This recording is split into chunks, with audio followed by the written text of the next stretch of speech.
DTV, el periodismo en el Congreso.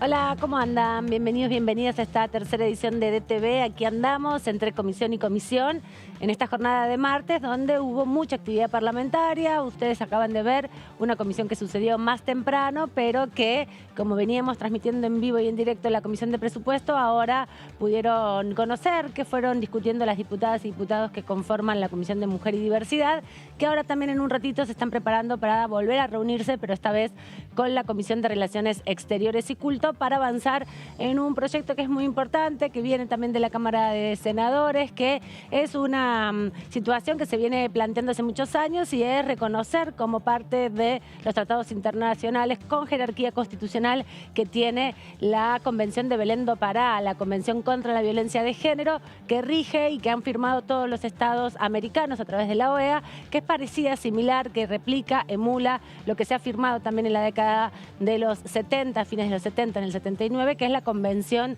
CEDAW, que es la gran convención que Naciones Unidas ha hecho también partícipe a todos sus estados miembros para, bueno, activar y articular políticas que busquen combatir la violencia de género y los crímenes contra las mujeres, las niñas y las diversidades sexuales, que en este país se cobran una persona, una mujer más específicamente, cada 30 horas. Y eso hace que, bueno, haya la necesidad de que los estados no solo se comprometan a, por ejemplo, reducir las brechas que hay entre los derechos de mujeres y varones, sino también, bueno, políticas públicas específicas. Así que ahora en un rato vamos a ser testigos y testigas de este debate que se va a dar ahora en un ratito, pero también tenemos que repasar después todo lo que ha sucedido hoy en 3 largas horas de discusión en la Comisión de Presupuesto, junto con otras que también fueron bastante álgidas en la discusión. Para eso vamos a hablar con diputados, con diputadas, todos están todavía circulando por aquí, por el kilómetro cero de la ciudad de Buenos Aires, porque están discutiendo de cara a la semana que viene poder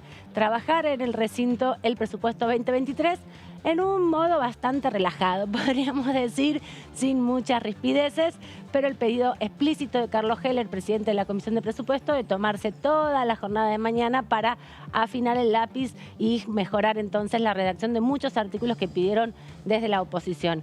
De esto vamos a conversar con los diputados, pero también aquí con mis colegas que ya están sentados, listos para compartir estas horas. Van a ser menos de 3 porque hay comisiones en el medio que vamos a transmitir. ¿Cómo anda, Claudio Mardones?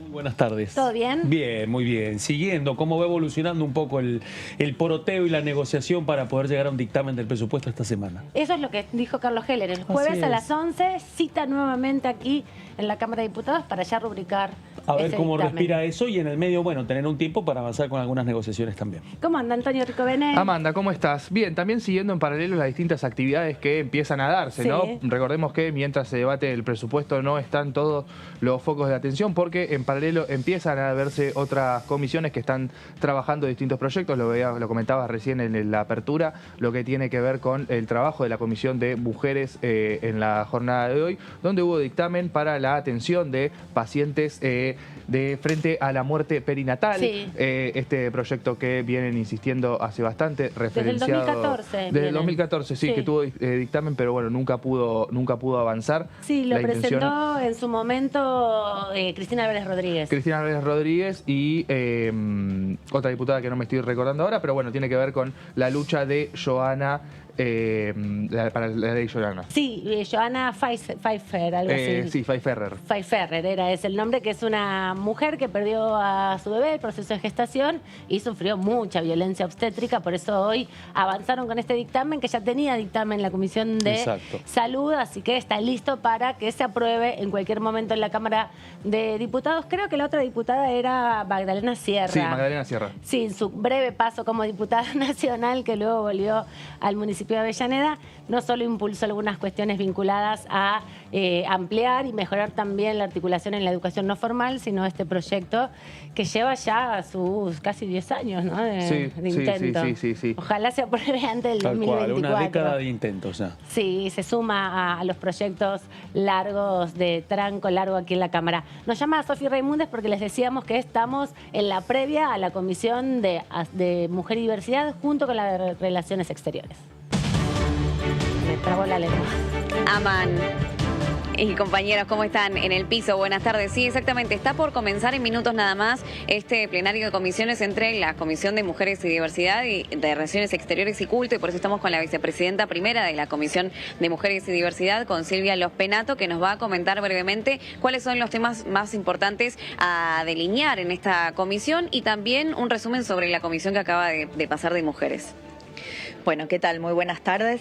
En este plenario de comisiones en realidad vamos a tratar un solo proyecto, que es la constitucionalización de la Convención Interamericana para prevenir, sancionar y erradicar la violencia contra las mujeres, Belén do Pará.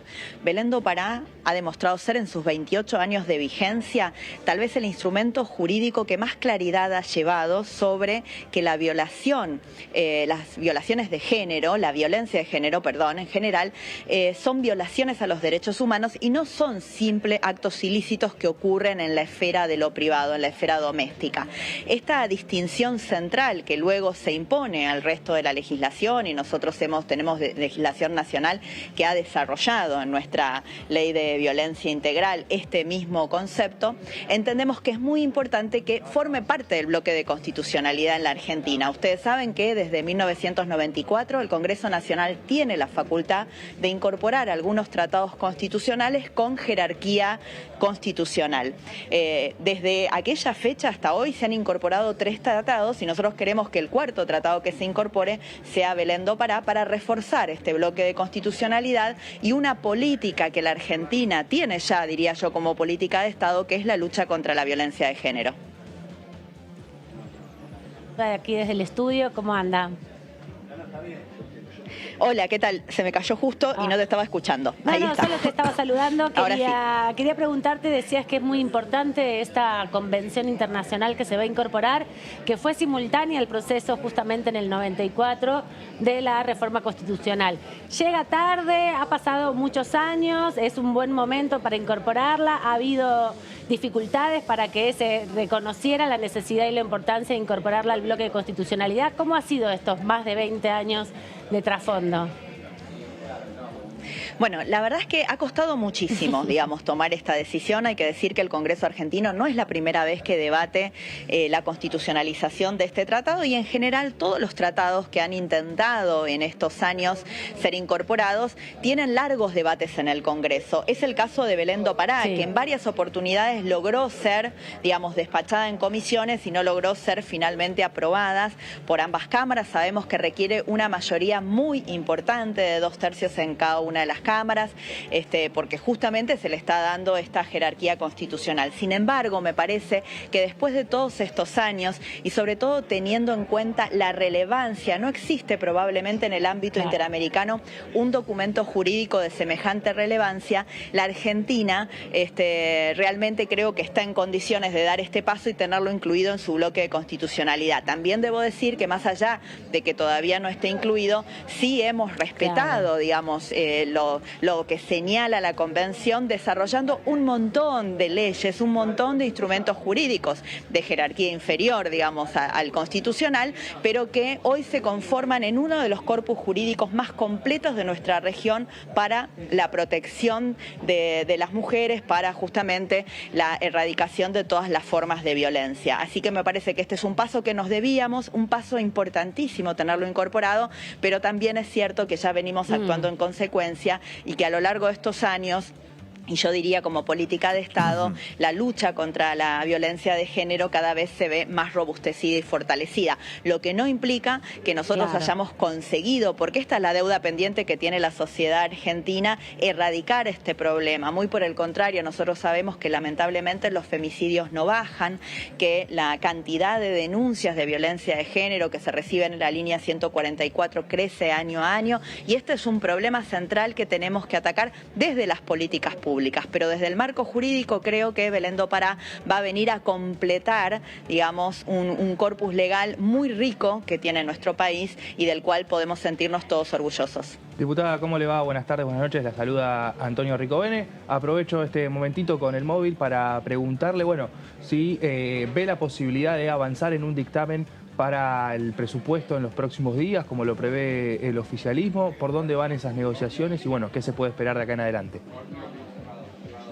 Bueno, en primer lugar debo decir que no integro la Comisión de Presupuesto, así que esto deberían, digamos, responderlo quienes integran la comisión, que están en este momento llevando negociaciones, conversaciones, discusiones sobre el articulado del presupuesto con las autoridades de la comisión. Recién acabo de cruzarme en el ascensor con el diputado Laspina, que es nuestro referente, nuestra máxima autoridad en la Comisión de Presupuesto, y justamente me contaban que estaban en este proceso de negociaciones que está avanzando. ¿Y le sorprendió que este año no hubiera tanta preponderancia, por ejemplo, de los indicadores de género que traía el presupuesto anterior, que no se haya podido replicar esa dinámica que había sido tan virtuosa en otros años, sobre todo los últimos dos que habían presentado presupuestos con indicadores específicos?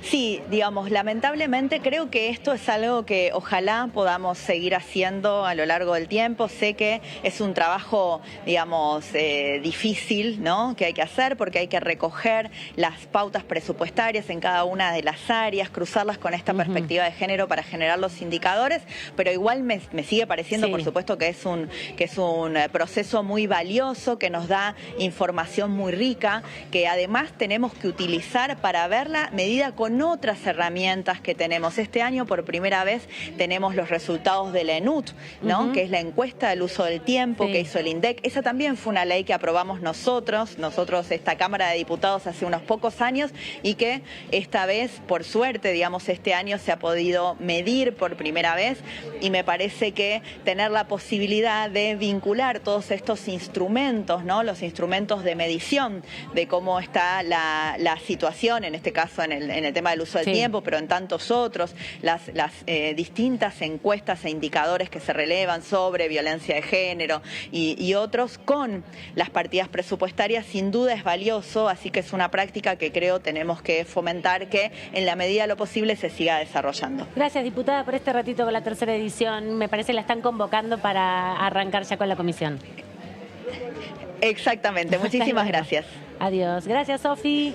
¿Está todo listo ahí? ¿Cómo lo ves? Gracias a ustedes.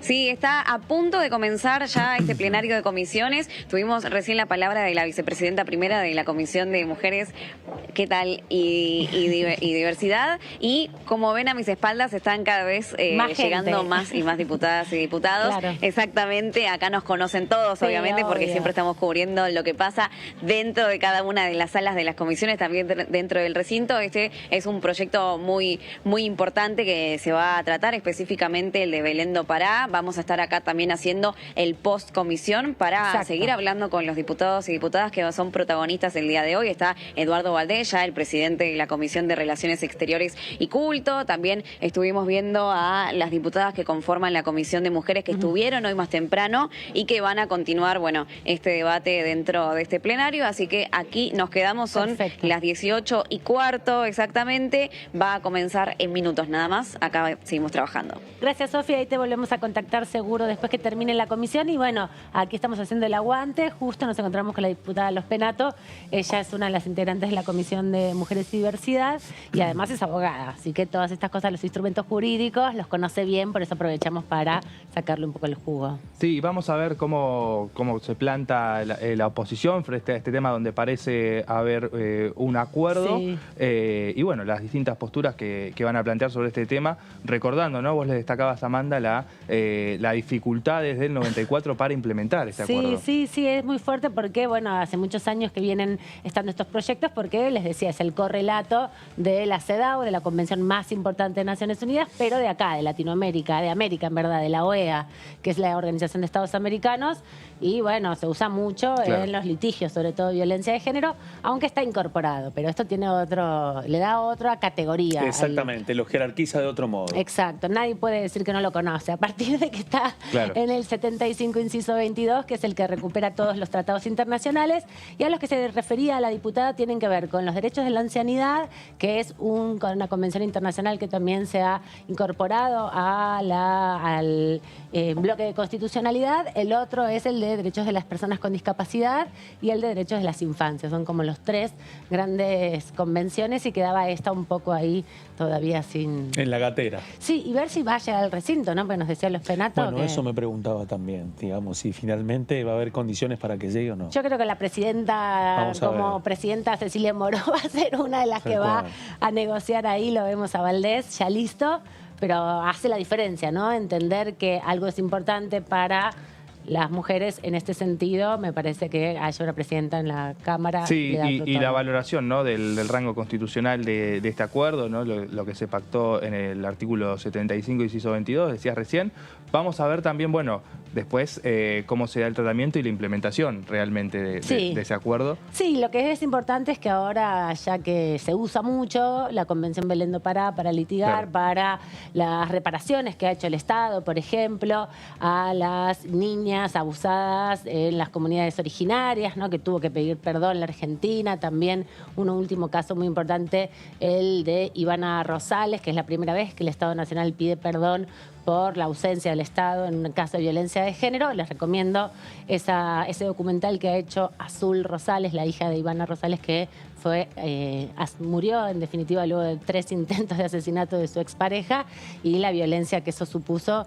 También se utilizó ahí Belén do Pará para bueno, poner al Estado en un lugar de responder, en definitiva, por todo lo que no había hecho antes, ¿no?, que es parte de lo que sirven las convenciones. Exactamente. Bueno, y aparte la pregunta es también qué margen hay como para poder avanzar en estos temas, teniendo en cuenta que el interés es poder insertarlo dentro de lo que tiene que ver con el trámite del presupuesto. La pregunta es si se termina de definir un poco y se adelanta parte del trabajo parlamentario para que pueda haber un dictamen esta semana y ya se define un poco lo que va a ser la sesión totalmente concentrada en el presupuesto de la semana próxima, a ver cómo se van a empezar a hilvanar todos los temas posteriores al presupuesto y qué lugar van a ocupar estas iniciativas. Bueno, ya estamos ahí conectados, ¿no?, con la Comisión de Relaciones Exteriores y Culto, junto con la de Mujeres y Diversidad, y le damos paso entonces para que ustedes puedan compartirla. Al regreso estamos aquí analizando.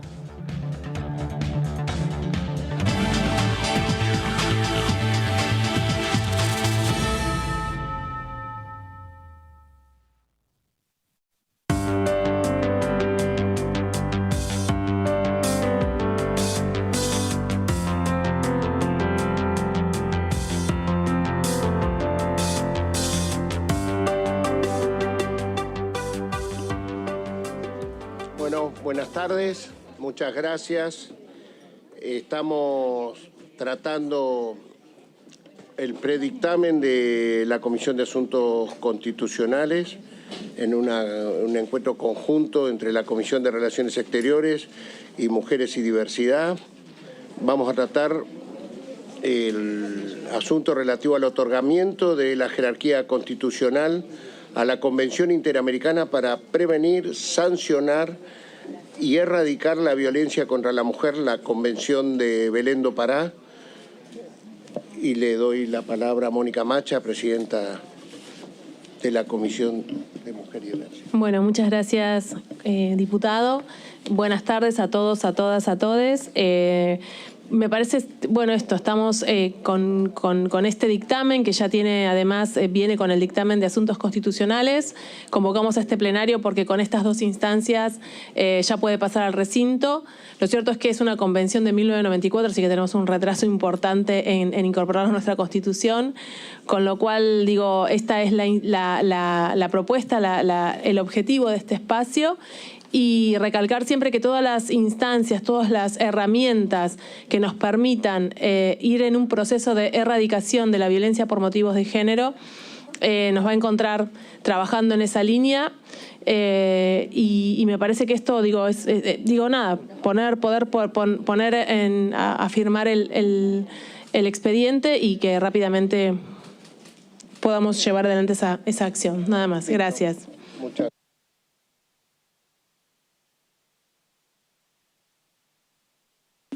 Presidente, ¿puedo decir algo? ¿Puedo? Upa. Bueno, no queda muy cerca.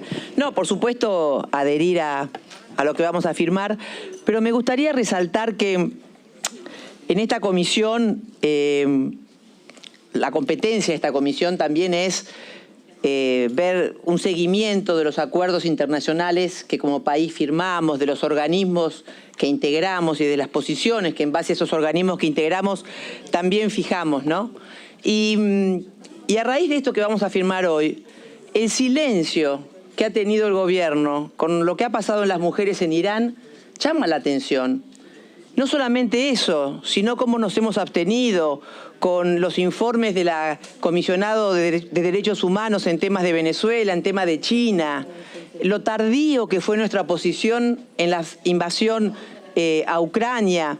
Creo que es importante que nosotros como comisión también refresquemos eso para poder elevar una posición al gobierno, porque en este momento en el que muchos argentinos están viendo la película 1985, que pone a la Argentina lo que significó ese faro en el que se transformó la Argentina como promotora de derechos humanos, juzgando a las juntas en el momento en que las juntas tenían su máximo poder. Le estoy hablando, presidente.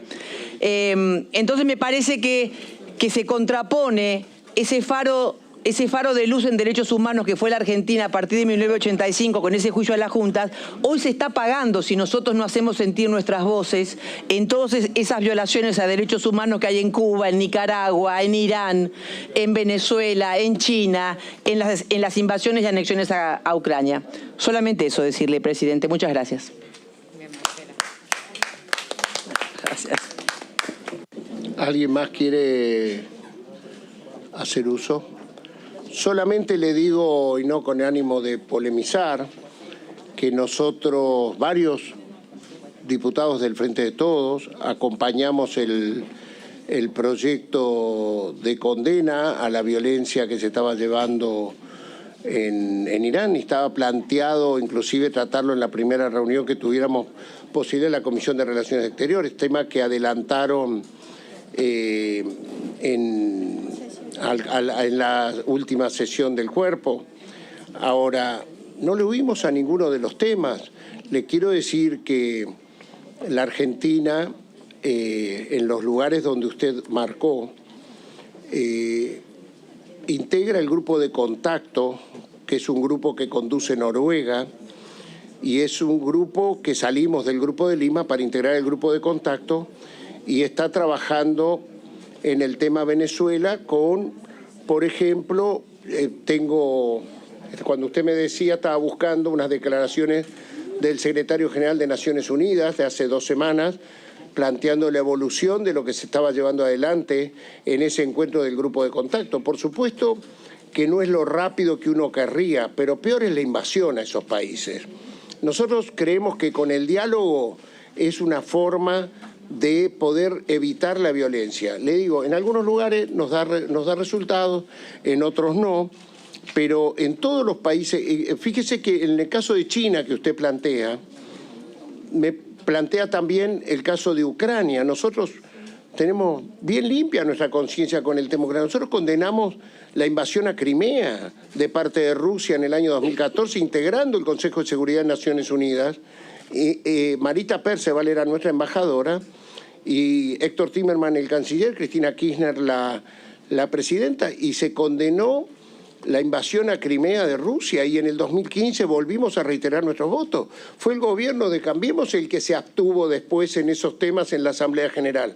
Ahora, en esta votación que usted dice, ¿sabe quién votó junto con la Argentina? Porque la Argentina no votó a favor, se abstuvo junto con México, con la alianza internacional que tiene la Argentina, pero votó Ucrania. Ucrania votó junto con la Argentina en esto que usted hace referencia del tema China. El mundo a veces no es como uno le gustaría que sea, el mundo es. Y entonces se van resolviendo. Ahora, le digo la verdad, yo tengo orgullo de que mi bloque haya acompañado la propuesta que habían hecho, fue usted, diputada Karina Banfi, sobre la violencia a las mujeres en Irán. Y no lo dijimos en público, no pudimos hablar los otros días en el recinto, porque había un acuerdo de labor parlamentaria, pero nos sentimos expresados en las palabras que dijo Karina Banfi. O sea, no rehuimos al debate de los temas. Creemos que tenemos argumentos. A veces podemos coincidir y otras que no, pero no es que le negamos poder discutirlos. Gracias.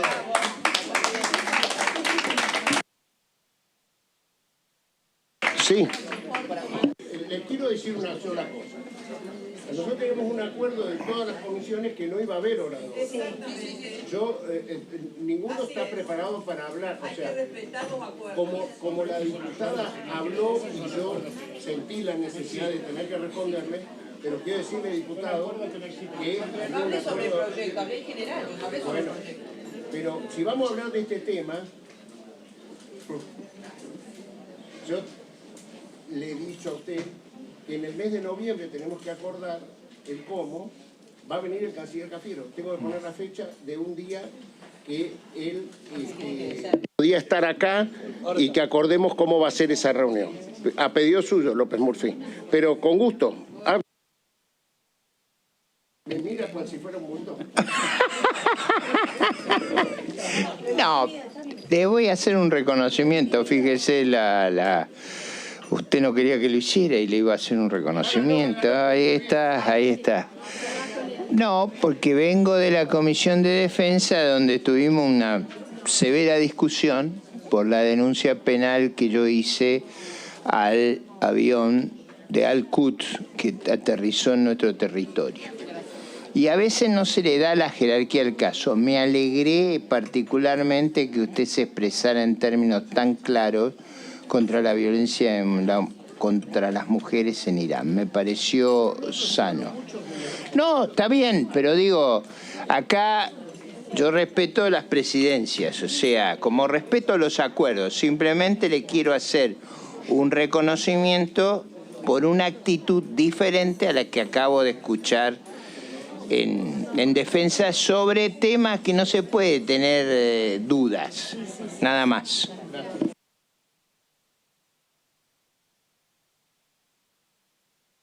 Sí, cómo no. El tema que estamos tratando. No, para informarle, yo recordaba que en el Senado este tema tuvo un principio de tratamiento. En asuntos constitucionales, Banca de la Mujer, fue a sesión, porque salió el despacho, el proyecto fue la senadora Norma Durango, del Frente de Todos, pero bueno, el presidente del bloque Mayán solicitó la vuelta a comisión. Le digo, para que haga las gestiones, al efecto que tenga curso favorable, la jerarquía constitucional del proyecto de la convención. Se lo doy como dato para hacer algunas gestiones.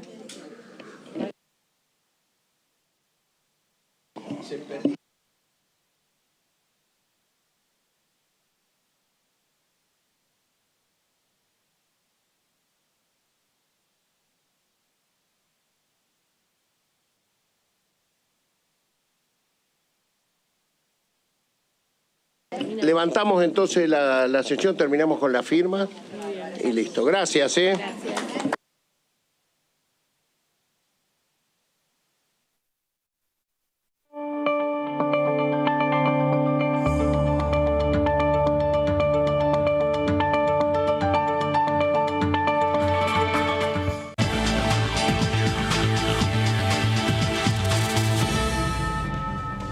Bueno, les dije que iba a ser un trámite breve porque simplemente tiene que ver con el dictamen que firman los diputados y diputadas de estas dos comisiones para habilitar el tratamiento dentro del recinto y finalmente llegue a tener jerarquía constitucional esta convención, la Convención de Belén do Pará, que es de la Organización de Estados Americanos, la OEA, y que Argentina suscribió, miren, por ley, la 24.632 se aprobó en marzo del 96, ahí muy poquito tiempo después de la reforma y de la aprobación. Argentina había firmado esa convención y luego tuvo que ratificarla por una ley. Ahora se busca darle una jerarquía mayor, ¿no? Por eso fue tan breve, porque es algo que es muy conocido. Hubo intentos en el 2019. Hace poco tiempo, el año pasado, en el 2021, el Senado también le dio dictamen y aprobó esta convención y le dio media sanción, así que ahora se va a terminar finalmente, si todo sale bien, antes del 30 de noviembre, si se llega a acordar entre todos los diputados y diputadas la posibilidad de llevarlo al recinto, finalmente será la cuarta convención, más allá de las que están dentro de la reforma constitucional del 94, que son como 15, creo, que tiene que ver contra el genocidio, los derechos humanos, la convención, la Declaración Universal de los Derechos Humanos, otros que tienen que ver también contra la esclavitud, son parte de este bloque de constitucionalidad. Sí, vamos a ver también, bueno, cómo se empieza a definir el cronograma de acá al 30 de noviembre, que parece un poco lejano, pero tal vez no lo sea. 45 días faltan, te digo. A partir de lo que va a ser el tratamiento del presupuesto, ¿no? Que va a terminar de ordenar por lo menos el esquema de las sesiones. Ya venimos comentando que las comisiones trabajan a la par, en paralelo, mientras se debate y se negocia el presupuesto, pero bueno,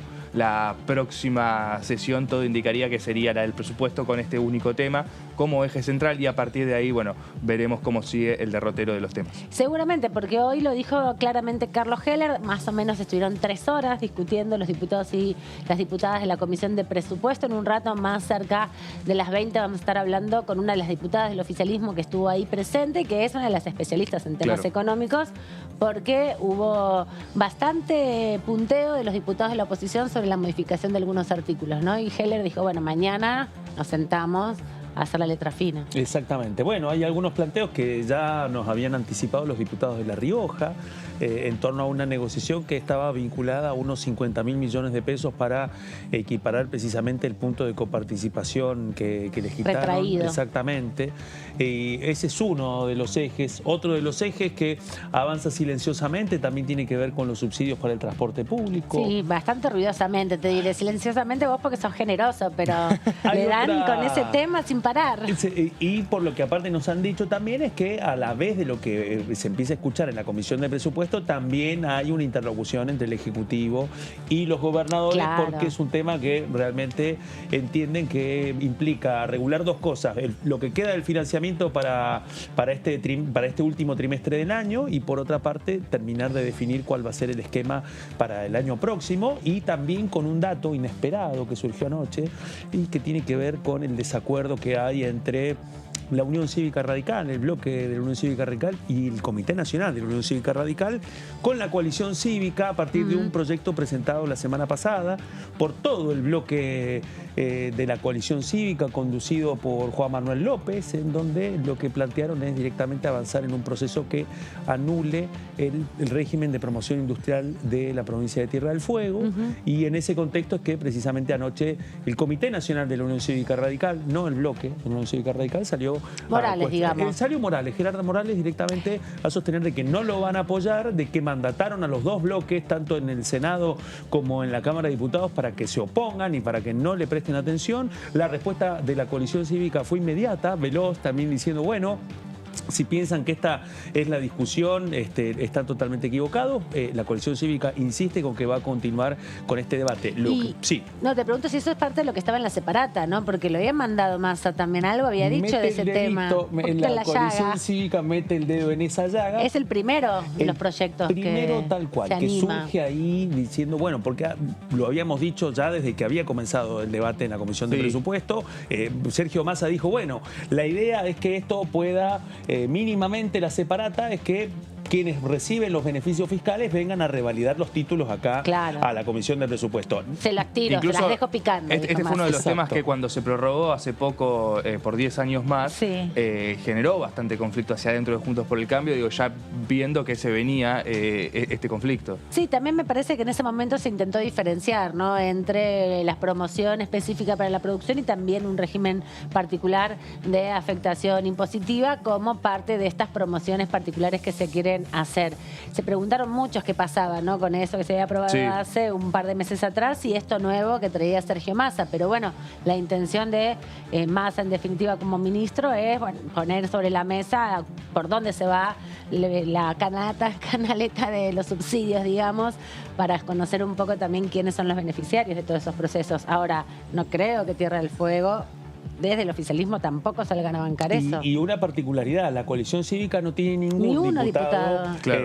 proveniente de Tierra del Fuego, 5 diputados hay de Tierra del Fuego, 2 son del PRO, los que tiene Juntos por el Cambio, 3 son del Frente de Todos. Claro, Bueno, entonces, ¿cómo van a definir ahí? y eso habla también de la decisión política del bloque de la coalición cívica de meterse en de tomar el guante de la discusión que planteaba la separata. Yo creo que desde que ingresa a la Cámara de Diputados el proyecto de presupuesto 2023 y viene la separata, ¿sí?, con el detalle específico de cuánto es lo que implica para el fisco, todos los beneficios industriales, por otra parte también el detalle de lo que son las exenciones, bueno, había quedado abierta esa discusión. ¿Qué es lo que sucedió en ese contexto? Nadie dentro del oficialismo había tomado ese guante, tampoco la Unión Cívica Radical, tampoco el PRO, y en ese contexto, bueno, entró la coalición cívica. Entra la coalición cívica con un proyecto que presentaron la semana pasada, del cual nadie había dado mucha cuenta. Claro, nadie advirtió esa movida. Exactamente, hasta que toma estado público el pronunciamiento de la Unión Cívica Radical, que se conoció anoche y que, bueno, tuvo una respuesta inmediata de la coalición cívica. Veíamos en las imágenes un poco lo que ha sido la comisión de hoy de presupuesto, y ahí veíamos al diputado Bárbaro de la provincia de Misiones hablando de uno de los temas, el Fondo Nacional del Tabaco, y explicando también parte de las dificultades. Lo hemos expresado también cuando han venido, por ejemplo, el diputado Zapata, aquí lo hemos profundizado un poco. Preguntamos largamente a Zapata. Claro, y hoy lo trajo otra vez sobre la mesa porque el diputado López Murphy criticó ese fondo particular que tiene una dificultad importante porque las grandes empresas tienen deuda con el Fondo Nacional del Tabaco, que es una porción de la producción que está destinado justamente a los momentos, ahí lo vemos justamente el diputado Bárbaro, que está en el contexto de, bueno, poder amortizar los momentos de la disminución del valor del precio de los cigarrillos o la menor cantidad de venta, porque es parte de lo que están planteando respecto a los fondos específicos para algunas actividades, ¿no? Los debates más finos del proyecto de presupuesto 2023, que como dijo Heller hoy, van a dedicarse toda la jornada de mañana, él con sus asesores, pero también con todos los técnicos de economía de todos los bloques para llegar al jueves finalmente con un dictamen. Bueno, algo nos adelantaba, ¿no? Los Penato, que en ese diálogo entre pasillos que tuvo con La Espina, el que lo referenció como la máxima referencia, por lo menos del PRO. Claro, sí, es su referente, fue presidente de la comisión. Claro, y actual vicepresidente, destacando, bueno, esto que están empezando las negociaciones para intentar llegar a un acuerdo. Lo veníamos remarcando también en los últimos programas, a diferencia de otros debates por el presupuesto, parece haber un clima mucho más ameno de lo que se venía viendo, ¿no? Sí, sin duda, y también más puntilloso, podríamos decir, ¿no? Muchos de los debates que el año pasado fueron en el contexto de la aprobación del presupuesto o de la discusión por la aprobación del presupuesto y terminó siendo rechazado, fue tras bambalinas, en un contexto más tensionante, ¿no? Tratando de acordar algunos puntos. Ahora están llegando ya con la expectativa de que el miércoles próximo o el jueves, porque también nos comentaban ayer algunos presidentes de bloques o de interbloques que está fuerte el rumor y la posibilidad de trabajar en torno a 2 días de sesión. El intervalo. El cuarto intermedio a las 12 de la noche para volver al día siguiente, está cada vez con más fuerza. Bueno, fue uno de los temas que me acuerdo había planteado Massa cuando asumió la presidencia de esta Cámara. Sí, y parece que en la última reunión de labor parlamentaria fue una propuesta que llevó Julio Cobos, que bueno, los periodistas lo habíamos desestimado, pero los diputados no. Están pensando que podría ser así, porque miércoles tiene el recuerdo o jueves. traumático de la última votación del presupuesto. Sí, pero no va a ser igual. Por eso. Después de las 10 de la mañana fue en diciembre del año pasado. Sí, yo me acuerdo, a las 9 de la mañana fue que se cayó, entre las 9 y las 10. Después de discusiones fatídicas entre las 6 y 7 de la mañana, con todo muy crispado, me parece a mí que, bueno, ha ido creciendo esta idea. Vamos a ver si finalmente se concreta. Las veces anteriores no han salido del amague, pero parece que sería una sesión que arranca el 26 y termina el 27 con un intervalo. Sí, justamente, y va a ser eso parte del debate que se va a desarrollar en las próximas horas. Mañana también hay comisiones Una comisión muy importante donde vienen los miembros del Consejo Federal del Transporte. En esto que vos decías, Claudio, parte del debate, parte también del trabajo y las presiones que se están haciendo en el contexto, sobre todo los gobernadores del Norte Grande, que tienen esa articulación de 10 provincias, se va a ver reflejada porque estarán presentes varios de los ministros de Transporte, secretarios de Transporte provinciales, que forman ese Consejo Federal, ¿no? Donde se toman decisiones sobre esto, sobre el volumen de los subsidios, pero también algo que conversábamos con algunos diputados de las provincias. Es complejo implementar la SUBE en todo el país, es más sencillo por ahí en las grandes ciudades, pero hay muchos pueblos o lugares que no tienen servicio de colectivos, ¿no? Nos imaginamos todo como si fuera Buenos Aires o Córdoba. Hay una parte de la negociación que pasa por ahí. Exacto. Que tiene que ver especialmente con el dictamen, lo hemos comentado en distintas oportunidades, empieza a tener una centralidad política distinta, porque el dictamen que que fue firmado casi en forma unánime por la Comisión de Transporte, pero que nunca entró a la Comisión de Presupuesto,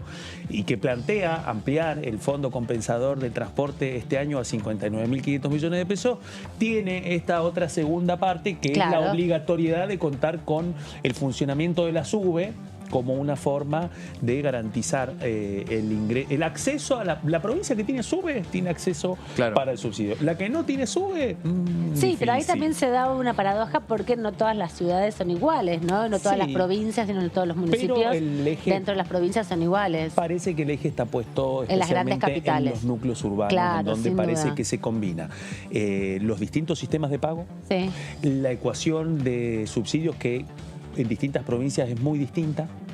Y el otro tema que preocupa mucho, que tiene que ver con el tema de la duración y la vida útil de las unidades. En un momento en donde en estos últimos años, y especialmente atravesado por la pandemia, lo que ha quedado más de manifiesto es que buena parte de las unidades del sistema de transporte público automotor del interior del país tiene una extensión, un estiramiento de la vida útil de sus unidades que también reclama una mirada al respecto, porque es parte de la negociación también que se lleva adelante entre el Ministerio de Economía, el Ministerio de Transporte y los protagonistas del COFETRA que van a estar mañana. Claro, porque tiene que ver justamente con la discusión en torno al subsidio, no solamente para pagar los sueldos y para pagar el combustible, que se ha encarecido muchísimo en los últimos meses, sobre todo por el conflicto de la guerra con Ucrania y Rusia, y en ese sentido, ¿qué pasa con la actualización y el recambio de unidades, ¿no? Y también pensando en la hipótesis de que algún día se apruebe el proyecto de electromovilidad que pone un límite a los combustibles fósiles para las unidades de transporte urbano. Y en ese escenario también hay que tener en cuenta, ¿no?, lo que vienen siendo hace unos meses los paros muy fuertes de las distintas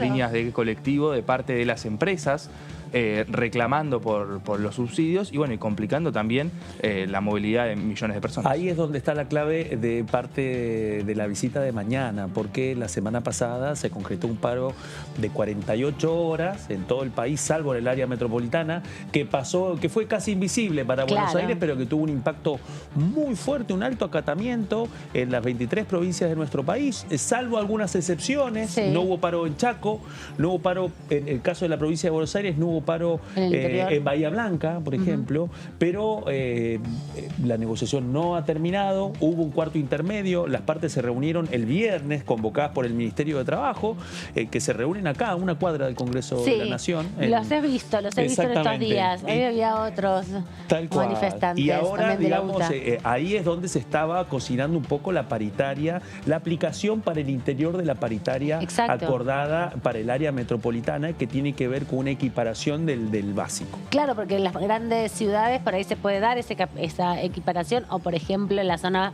del AMBA se cierra la paritaria en un piso, pero luego eso se tiene que replicar en todas las provincias y es parte del problema respecto a los recursos. Así que mañana vamos a tener mucho de esta discusión y va a ser un momento interesante. Vamos a repasar qué decía Gabriela Lena, diputada nacional por la provincia de Entre Ríos, de la provincia del radicalismo, justamente sobre los debates que tienen que ver con la Comisión de Mujeres y Diversidad, que se estuvo reuniendo en el día de hoy y recién la veíamos también junto a la Comisión de Relaciones Exteriores. Mañana tenemos varios invitados por el tema de armar el tema de presupuesto y de presupuesto para mujer y para familia.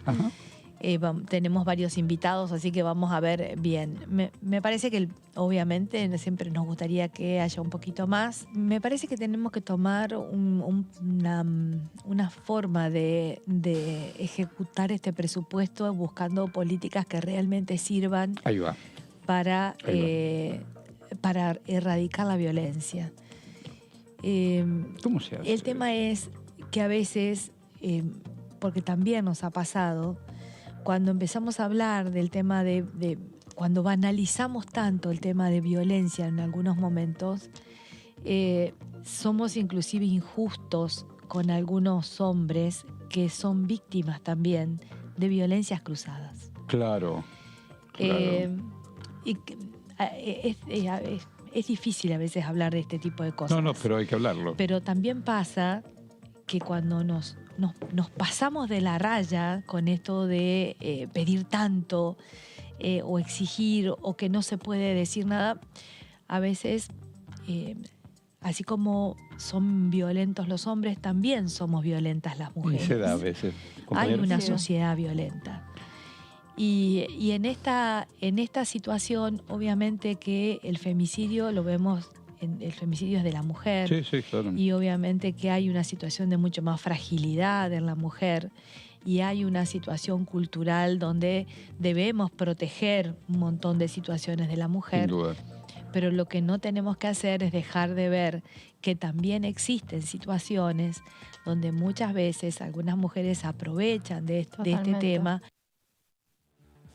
Aquí estamos repasando toda la actualidad parlamentaria y le agradecemos a la diputada Mónica Macha que se vino desde la reunión. ¿Cómo andás, Moni? Bien, muy bien, gracias. Es la presidenta de la Comisión de Mujeres y Diversidad que hoy tuvo mucha actividad y recién la veíamos en el contexto de este dictamen muy, muy importante que es darle jerarquía constitucional a la Convención Belén do Pará, que ha sido tan útil en estos años, Sí, ¿no? sí, que fue y es una herramienta muy útil y que, bueno, teníamos verdaderamente ahí un retraso, ¿no? Porque es una convención de 1994.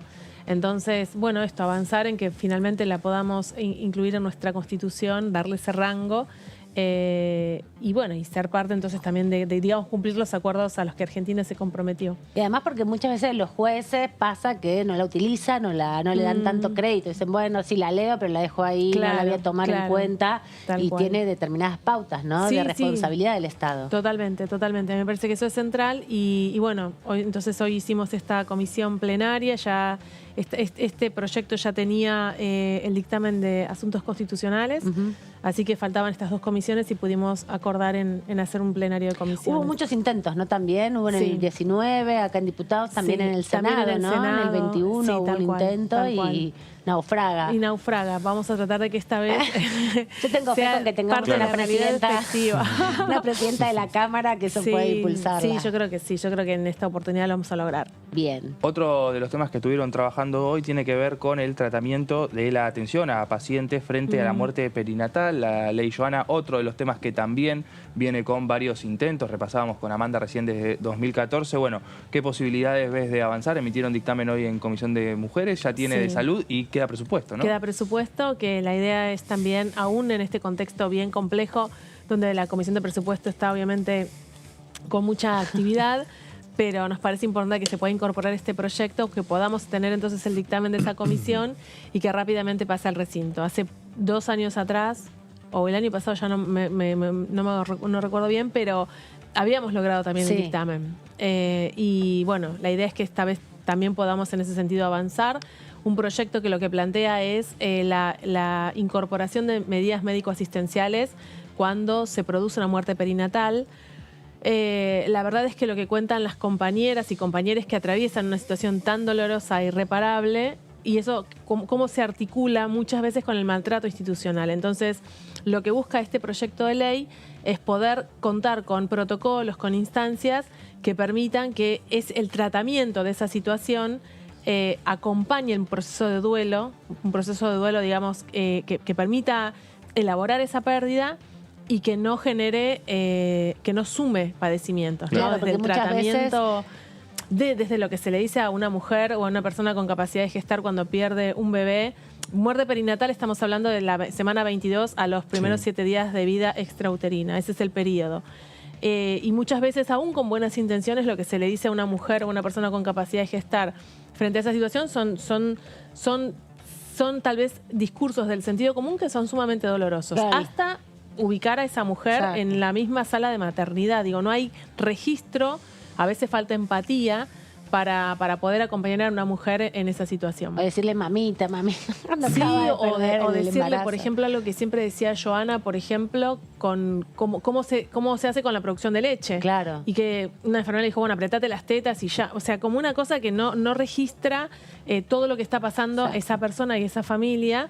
Y bueno, y eso es lo que queremos cambiar. Qué interesante que es también que ya hay como muchas cosas construidas desde la legislación. Está la violencia obstétrica caracterizada en la ley 26485, está la ley de derechos del paciente, pero así todo hay que seguir trabajando porque las instituciones son reactivas también a esa humanización que requiere yo creo que el tratamiento médico. Creo que el kit de la cuestión es la transformación de las prácticas, ¿no? O sea, todo lo que nosotros construimos como un corpus legal y normativo es necesario porque si no, no se cumple, pero que implica esto, como una humanización. Hablamos de parto humanizado y uno dice, pero que a veces cuando hablamos con médicos y médicas dicen, pero si no somos deshumanizados. Bueno, la experiencia claro, las vivencias de las personas en el encuentro con el sistema sanitario dice otra cosa. Entonces, es como poder incorporar esa perspectiva que es de cuidado, hablamos mucho de cuidado, que es de cuidado, que es de humanización, que es de empatía, ¿no? Tal vez hay como cierta cosa, y sobre todo en las profesionales médicos y médicas, que plantean que a veces es necesario alejarse de lo emocional para no involucrarse, pero qué grave también, ¿no? Porque en realidad vos estás construyendo lazo social, estás con una persona que tiene algún dolor, algún padecimiento, entonces ¿cómo no te vas a involucrar con esa situación? Pero también eran conceptos por ahí de otra época, ¿no? Claro, porque por los eso creo conceptos que están asociados cambian a los derechos humanos fue una batalla muy fuerte de la sociedad para imponerlos. Yo creo que ahí es el paradigma de derechos humanos y es el paradigma que le imprime también el feminismo y el transfeminismo, desde un lugar distinto. Creo que eso también está presente. Diputada, en esta coyuntura, bueno, estamos transitando un momento, aprovecho que estamos hablando con la titular de la Comisión de Mujeres, Género y Diversidades para conocer su punto de vista respecto a este último cambio que surgió en el Ministerio de Mujeres a partir de la salida de Elizabeth Gómez Alcorta, su reemplazo por Ayelén Macina. Entiendo que este cambio, justito antes del encuentro, del 35º encuentro de mujeres en San Luis, y que incluso fue la designación de la funcionaria que las estaba recibiendo en aquel momento. Bueno, desde ese punto de vista un poco, ¿cómo ve usted, digamos, las asignaturas pendientes del Ministerio y hacia dónde va ahora la gestión a partir de este momento, ¿no? Teniendo en cuenta que es la primera vez que hay un ministerio de este tipo y que este cambio no ha pasado inadvertido para nadie. No, seguro. Bueno, en principio creo que la situación que se dio en Villa Mascardi tiene tal nivel de gravedad que entiendo perfectamente la decisión de Eli Gómez Alcorta lo entiendo, digo, en este sentido de decir, frente a esa situación y el encarcelamiento de las mujeres mapuches, digo, ahí hay una seguidilla de violaciones que son las violaciones hacia las mujeres que nos puede pasar en general, pero a eso se le suma también una violación vinculada al racismo social, claramente, al que sean mujeres indígenas. De hecho, ya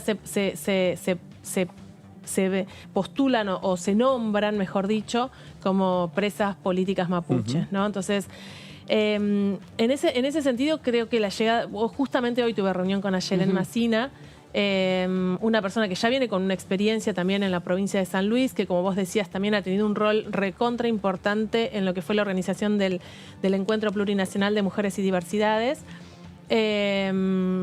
Lo que hoy conversábamos de algún modo era, bueno, darle continuidad a las políticas y con esta mirada federal que tiene el Ministerio, por supuesto, pero también incorporar tal vez fortalecer algunas líneas que todavía nos faltan y especialmente hablamos del tema de abuso sexual en infancias y adolescencias, que para mí es un tema crucial, y la situación de las madres protectoras, ¿no? También como poder ubicar que lo que sufren las madres protectoras en ese encuentro con el Poder Judicial implica también una serie de violencias institucionales que tal vez no son tan comunes o tan claras para toda la población. Pasan inadvertidas muchas Pasan veces. inadvertidas, pero son realmente muy, muy complejas y que muchas veces terminan, por un lado, con impunidad frente a las niñas que sufren abusos y con estas madres protectoras encarceladas, porque justamente por eso nosotros también buscamos la derogación de la ley de impedimento de contactos, porque creemos que es una ley que se utilizó para castigar a las mujeres. Entonces, bueno, es todo un gran... O sea, traté de Estás ser impulsando el sintética. proyecto, Sí, ¿no? digo yo. Sí. Estás impulsando el proyecto para caracterizar que no es la eso. primera vez que se presenta, ya se presentó a lo largo de 20 años. Ha fracasado un par de veces. Sí, y ahora lo volvemos a presentar. ¿Cómo interpretó hoy, diputada, el planteo que hizo hace un ratito nomás recién Marcela Campagnoli respecto a la falta de pronunciamiento del gobierno respecto a la lucha de las mujeres en Irán? Me parece que es claramente que es una chicana, porque nosotros cuando se discuten estos proyectos los acompañamos, tanto el de las mujeres de Irán, y no solamente en relación a las discusiones dentro del Congreso, sino que por supuesto somos solidarias con la situación de las mujeres en cada lugar del planeta. El feminismo y el transfeminismo es un movimiento internacionalista, tal vez el último que queda, pero lo es. Y nosotras el ambiental también. El ambiental también. El ambiental también, es cierto, es cierto. Bueno. Está lleno de feministas también, digamos. Sí, todo. tal cual. Y tiene mucha sintonía también el pensar la violencia hacia las mujeres y diversidades con la violencia hacia la tierra, ¿no? Como que hay varios puntos en común, me parece.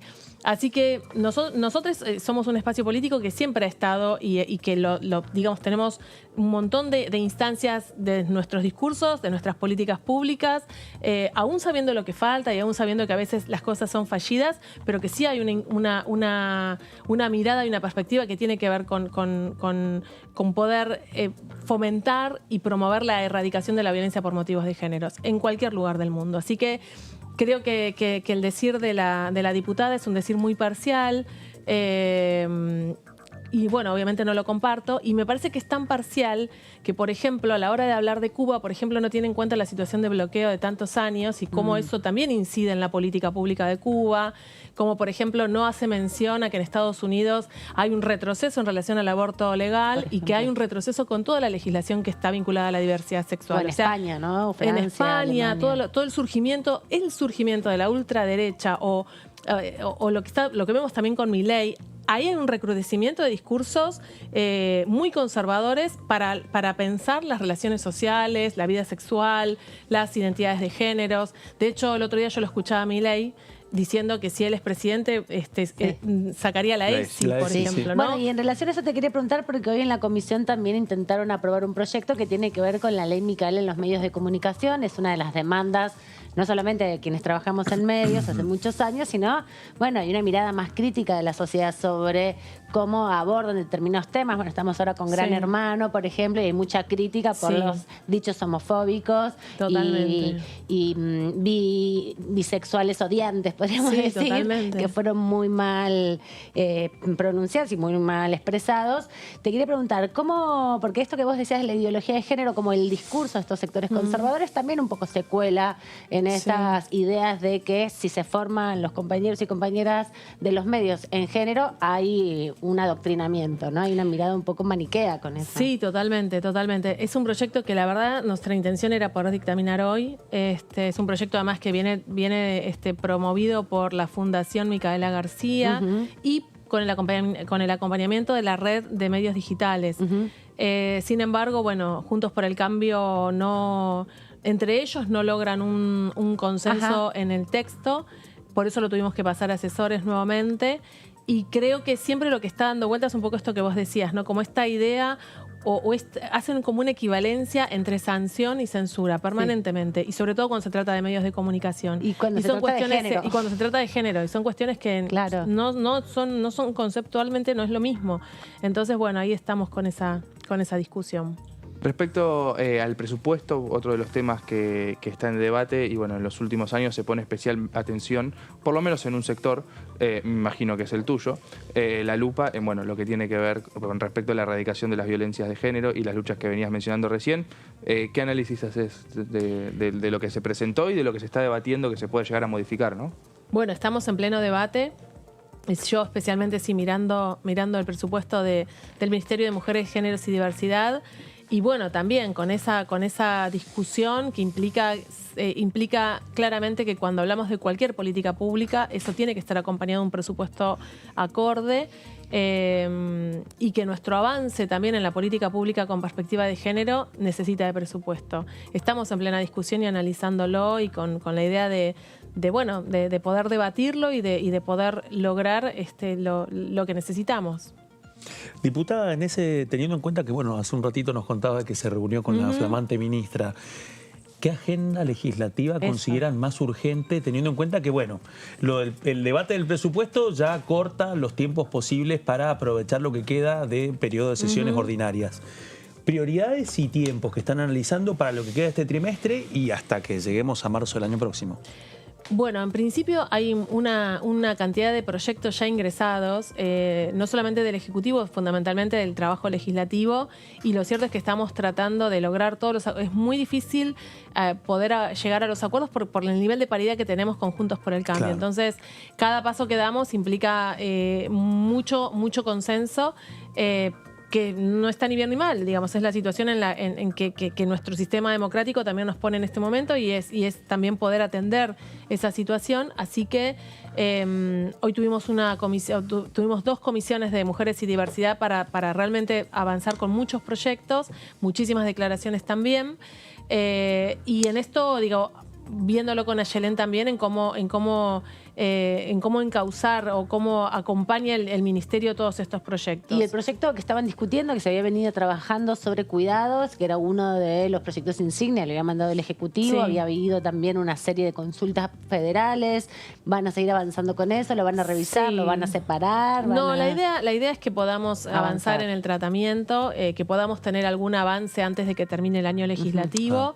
Es un proyecto que también tiene una ruta legislativa bien intensa, así que no creo que tengamos la media sanción para lo que queda del año, pero sí poder avanzar en algunas de las comisiones, sobre todo tiene mujeres y diversidad, legislación del trabajo y presupuesto. Que tiene que ver con las licencias, ¿no? Principalmente. Uno de los puntos son las licencias. Temas de los cuidados colectivos, ¿no? Comunitarios. Ahí es un proyecto que plantea 4 universos poblacionales. Uno es el de niños, niñas y adolescentes, el otro es el de personas con discapacidad, personas adultas mayores y también una perspectiva para las cuidadoras domiciliarias. Hay muchas discusiones que atraviesan este proyecto. También están las cuidadoras comunitarias que plantean fuertemente la inclusión, que están mencionadas, pero el tema es cómo eso le damos un formato o sea, cómo avanzamos en una cantidad de políticas públicas, o sea, tener una normativa que propicie políticas públicas que realmente vayan en la línea de una política de cuidado en la Argentina. Buenísimo, diputada, gracias por este rato, por venirse después de la comisión, por ampliarnos toda esta información. La vamos a ver en estos días porque hay muchas comisiones y la semana que viene debate de presupuesto. Gracias. Nosotros nos vamos rápidamente a la tanda y volvemos en un instante que tenemos mucha información todavía para compartir con ustedes.